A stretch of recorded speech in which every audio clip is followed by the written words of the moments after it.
Hi friends, ఇవాళ సింపుల్గా బొంబాయి రవ్వ ఉప్మా ఎలా తయారు చేసుకోవాలో చూద్దామా. మా బాబాయ్ ఉప్మా చాలా టేస్టీగా చేస్తాడు.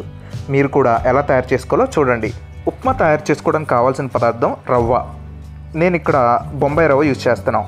బొంబాయి రవ్వ లేదా సూజీ రవ్వ అని కూడా అంటారు.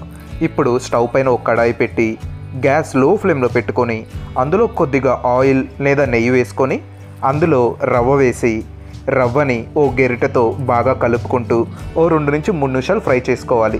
2 నుంచి 3 నిమిషాలు ఫ్రై చేసుకొని ఆ తర్వాత స్టవ్ ఆఫ్ చేసి పక్కన పెట్టుకోవాలి. రవ్వ ఫ్రై చేయటం చాలా ఇంపార్టెంట్. ఎందుకంటే రవ్వ ఫ్రై చేయటం వల్ల ఉప్మా పచ్చివాసన లేకుండా చాలా టేస్టీగా ఉంటుంది. ఉప్మా అంటే సౌత్ ఇండియా తర్వాతే ఉప్మా. ఎందుకంటే ఉప్మా సౌత్ ఇండియాలో అంత బాగా చేస్తారు. సౌత్ ఇండియాలో ఏ స్టేట్లో ఉప్మా బాగా చేస్తారో తెలుసా? ఏ స్టేటో వీడియో మధ్యలో చెప్తాను. ఇప్పుడు 2-3 నిమిషాలు ఈ ఉప్మా రవ్వని బాగా ఫ్రై చేసుకొని ఆ తర్వాత స్టవ్ ఆఫ్ చేసి పక్కన పెట్టుకోవాలి. కట్ చేసుకున్న టమాటా ముక్కలు, అలాగే కట్ చేసుకున్న ఉల్లిపాయలు, పచ్చిమిరపకాయలు ఇవన్నీ కట్ చేసుకొని ఇప్పుడు స్టవ్ పైన ఓ పాత్ర పెట్టి అందులో కొద్దిగా ఆయిల్ లేదా నెయ్యి వేసుకొని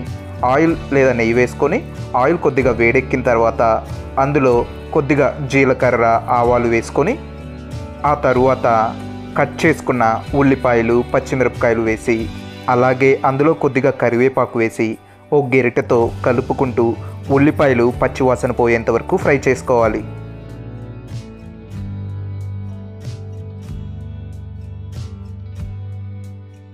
ఉల్లిపాయలు పచ్చివాసన పోయాయి. ఇప్పుడు ఇందులో కట్ చేసుకున్న టమాటా ముక్కలు వేసి టమాటా ముక్కలు కొద్దిగా మెత్తబడి ఫ్రై అయ్యేంత వరకు ఓ గెరిటతో కలుపుకుంటూ ఫ్రై చేసుకోవాలి.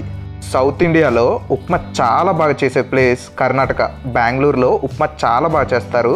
అక్కడ ఉప్మాని ఉప్పిట్టు లేదా కారాబాత్ అని కూడా అంటారు. చాలా టేస్టీగా ఉంటుంది. టమాటా ముక్కలు మెత్తబడిపోయి బాగా ఫ్రై అయిపోయాయి. ఇప్పుడు ఇందులో మన రుచికి తగినంత సాల్ట్ వేసుకొని ఒకసారి బాగా కలుపుకోవాలి. ఇలా కలుపుకొని ఇప్పుడు ఇందులో వాటర్ పోసి ఉడికించుకోవాలి. మనం ఎన్ని గ్లాసులు అయితే బొంబాయి రవ్వ తీసుకుంటున్నామో అన్ని గ్లాసులుగా 3 టైమ్స్ వాటర్ పోసుకోవాలి. ఫర్ ఎగ్జాంపుల్, మనం 1 గ్లాస్ బొంబాయి రవ్వ తీసుకుంటే 3 గ్లాసులు నీళ్ళు పోసుకోవాలి. నేను ఇక్కడ 2 జగ్గులు బొంబాయి రవ్వ తీసుకున్నాను, అందుకని 6 జగ్గులు నీళ్ళు పోస్తున్నాను. నీళ్లు పోసి ఒకసారి బాగా కలుపుకొని ఇప్పుడు మూత పెట్టి కొద్దిగా నీళ్లు తెరలేంత వరకు ఉడికించుకోవాలి. ఇప్పుడు మూత తీసి చూద్దాం. నీళ్లు బాగా మరిగిపోయాయి. ఇప్పుడు ఇందులో మనం ఫ్రై చేసుకున్న ఉప్మా రవ్వ వేసుకోవాలి. ఒక చేత్తో గెరిటతో నీళ్ళను కలుపుకుంటూ రెండో చేత్తో ఉప్మా రవ్వ వేసుకోవాలి. అలా వేసుకోవటం వల్ల ఉప్మా ఉండలు కట్టకుండా చాలా బాగా వస్తుంది. ఉప్మా రవ్వ వేసి బాగా కలుపుకొని మూత పెట్టేసి ఒక 5 నిమిషాలు ఉడికించుకోవాలి. 5 నిమిషాల్లో 2 నిమిషాలు అయిపోయింది. ఇప్పుడు మూత తీసి మళ్ళీ ఒక గెరిటతో ఉప్మా రవ్వని బాగా కలుపుకొని ఆ తర్వాత మూత పెట్టేసి మళ్ళీ ఒక 3 నిమిషాలు ఉడికించుకోవాలి. 3 నిమిషాలు అయిపోయింది. ఇప్పుడు మూత తీసి చూద్దాం. ఉప్మా బాగా ఉడికిపోయి రెడీ అయిపోయింది. ఇంతే సింపుల్ ఉప్మా తయారు చేసుకోవటం. మీరు కూడా తప్పకుండా ట్రై చేయండి.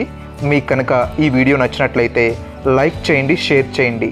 మరిన్ని వీడియోస్ కోసం మా ఛానల్ని సబ్స్క్రైబ్ చేసుకోవటం మాత్రం మర్చిపోకండి.